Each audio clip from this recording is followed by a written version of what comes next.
একলা একলা কাজ করছি আমি। এই রোদির ভিতরে আমার অভাবের সংসার। আমার একটা ছেলে আছে, এই মাঠে আমি মরিয়ে যাই কি বেঁচে থাকি সে এসে একবার দেখো না। কি যে করি, কেমনি যে সংসারটা চালাই। আমার সাথে যদি একটু আসে তাহলে আমার সংসারটা চালাতে সুবিধে হয়। তো বাড়ি একটা মুরগি আনার দরকার, ছেলেটা আসতে বললাম, আসছেও না। মাঠমুখো যাই দিন আমার আব্বা একা একা বেরিয়েছে, যাই ছিল যাই দেখতে আসি। আব্বা চলে আইছি। তোর আসার সময় কি এখন হইলো? তোর আমি কখন ডেকে আইছি। আমি ভাবছি যে তোর নানিরা আসবে না, তোর দিয়ে একটা মুরগি কিনে দেবো। তা তুই এই মাঠে টাটে দুই এক পাক আসতে হয় না? হ্যাঁ, তুই যখন আইছিস এই ধর টাকা, এই টাকাটা দিয়ে মুরগি কিনে নিয়ে আসতে একটা। আমি নিয়ে তোর মার কাছ দিক যাবো। আমি মাঠে কাজ করি না। যাই দিন একটু বাজার মুখো। আব্বা কইলো যে নানিরা আসবে, গো সাইনগে আমারও খাওয়া দাওয়া একটু ভালো হবে না। রে ভাই বাজাচ্ছে। বাজারে মুরগি কিনতে। হ্যাঁ, তোর হাতে টাকা দেখছি। তা খাবি নাকি? তুমি আর খাই না কেডা? বলতে হবে না না, এমনি এমনি ফ্রি তো আমি আনতে পারিনি, বুঝিস নি।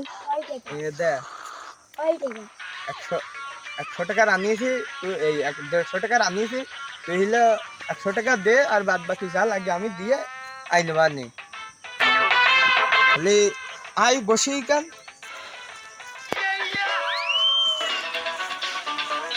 টাকা কারোর কাছ বলবি না। তোর কাছ থেকে আমি টাকা নিয়ে খাওয়ালাম, তুই আমার একটা ভাইস্তে মানুষ, তোর ভালোবাসি, মহব্বত করি, এ কথা কারোর কাছ বলবি না। কার যদি না বলিস প্রতিনিয়তই খাবো, সমস্যা কি? তুই হইস ভাইস্তে নে, গুঁড়ো খা, একটু গুঁড়ো খা, আর একটু খাই, একটু আবার রাত্রে খাওয়া নে।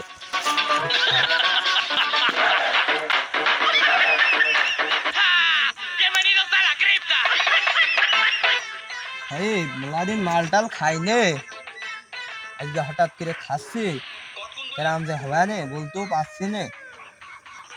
এইভাবে তো আর হয় না, একটা বুদ্ধি বের কর দিনি। ঘরে মেলা দিন খাই নে, আমরা যদি ইচ্ছা করি প্রতিদিনই খাইতে পারি, তার কি আর করা। খালি তুই একটা বুদ্ধি বের কর দিনি। আমার বাড়ি একটা গাই গরু আছে, ওই গাই হ্যাঁ, গরুটা বেচতে হবে। আমার আব্বা যে শুট করে, কব যে মাঠে গরু বাইন্দে দিলাম, বাইন্দে আমি হাত দিয়ে গেলাম, হাত দিয়ে গরু হারিয়ে গিয়ে। হ্যাঁ, তুই একটা বুদ্ধি বের করিয়েছিস সাহেব। এই বুদ্ধিটা করলে আমাদের মাল খাওয়া 1-2 মাস চলবে না, নাইতো তো এইভাবে আর হইল না আমাদের মাল খাওয়া। তুই খালি গরুটা নিয়ে কালকে দুপুরে আমার সাথে দেখা করবি, মাঠে আনার নাম করে নিয়ে আসবি, আমরা নিয়ে ওখানে এখন তো হাটে নিয়ে যাইতে হবে, যে গরুটা বেশি এনে একবারে মাল কিনে নিয়ে বাইরে আসতে হবে। তা তুই কি বলছিস তাই বল। তাই হয়। আচ্ছা, নে নে, টক করবা না, তোর বাপ চলে আসবে না আবার, তোর বাপ আসলে আর তোর খাওয়া হবে না। আমার শরীরটা এলিয়ে গিয়েছে, ছেলেটা তো পাঠালাম একটা মুরগি আনতে, টাকা মাকা দিয়ে দিয়েছি, সে কন যে আছে মুরগি আনিয়েছে আনিনি, তো যাইয়ে দেখতে দিন বাড়ি। তাই তোর বাপ যে বাড়ার ভালোই হোক। এই, তোর আমি পাঠাইছি মুরগি আনতে, তুই কেন বুঝে তামুক চিৎকার চিকা?